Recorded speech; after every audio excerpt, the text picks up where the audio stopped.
Hello to Jesse Tannenbaum, Jeff Probst, and other members of the Survivor casting.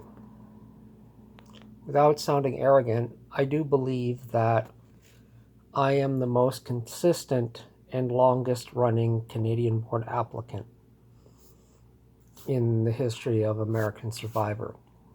I've been applying consistently for over 10 years. But yet, I am constantly passed over. I'm not even looked at. I'm not even called back. When you guys started to allow Canadians on the show, it's like you bypassed me. So I want to have a heart. And I know at the time, the pandemic sent me into homelessness, and that could have been a part of it. Well, I'm no longer homeless. But I want to have a heart to heart. Why you don't like me? I can only be me. I can't be somebody else. Survivor casting always says to be yourself. I can only be me. That's it. And, I don't want to give up. I want to get on the show despite everything I've been through and then try to win, So anyway, I'm in my apartment, I'm in my apartment. I work in commercials as a PA, but it's hard to get employment because I don't drive. So, it's that's difficult. But as I said, my story is my story, and let's just get into it. Like, if you flew me, you might not be able to fly me to LA. When you do your casting, you can just do Zoom. Well, technically, I don't even have to go to LA. You can just text, do the Zoom thing, and then I go to Fiji. But I take all the tests and I go through all the background checks and whatever. But the thing is, it's like, the ironic thing is,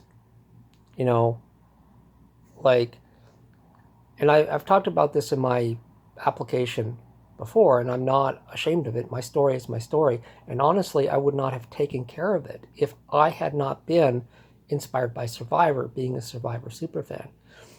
In 2002, December 2002, when I was living in Wilmette, Illinois, police officers mistook me for someone else, knocked on my door and asked me for my wallet, and they thought a wallet was a gun, and they drew on me, and I didn't know what to do, and I had a panic attack, and they charged me with assault, and and then it took me 14 years to fix it.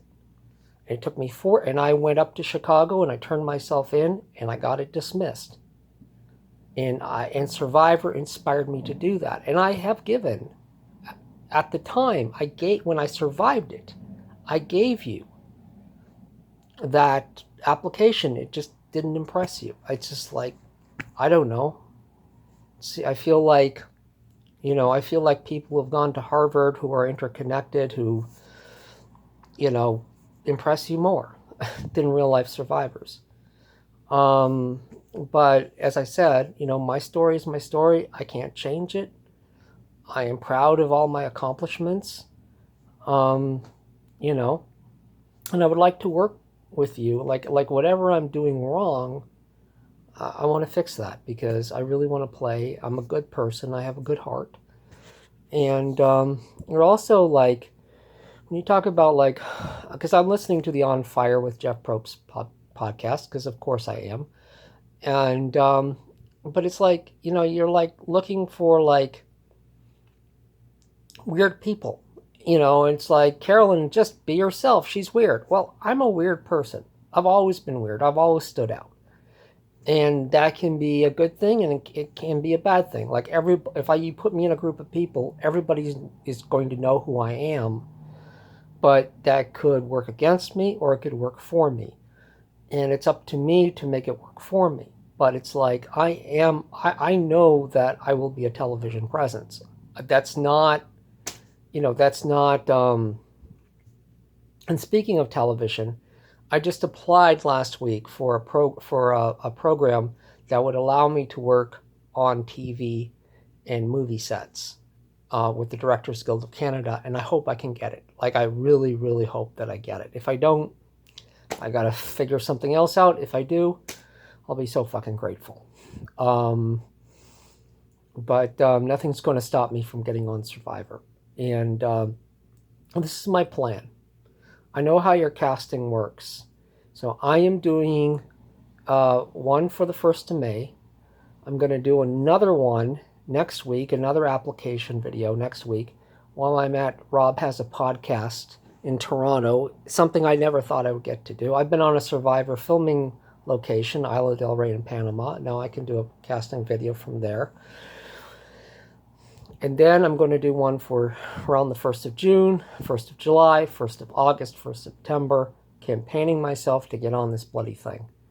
All right. Take care. And Jesse, Jeff, please have a heart-to-heart with me. I love Survivor. Because I am Survivor, and that's not a fucking joke.